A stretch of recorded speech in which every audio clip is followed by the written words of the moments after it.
బయట ఉన్నటువంటి real estates మన జేబీ ఇన్ఫ్రాకి డిఫరెన్స్ ఏంటి అసలు బేసికల్ గా? So there are n number of companies in Hyderabad and Telangana real estate. But in open plotting and development, we are number 1. So ఇది మేము చెప్పుకుంటుంది కాదు.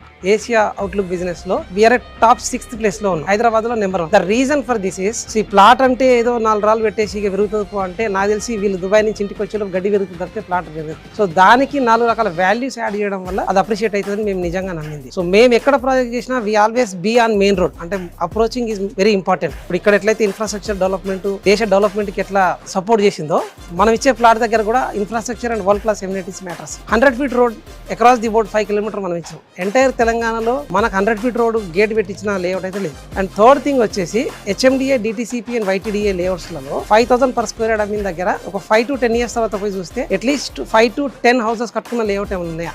మీరు భూగోళం మొత్తం భూతద్దం పెట్టి వెతికినా your search and set Ibrahimpatnam, that is we constructed many houses. Real appreciation రావాలంటే when plot converts into the residential is the matters. Then only real appreciation and resale and development continuation maintenance కూడా ఉంటుంది.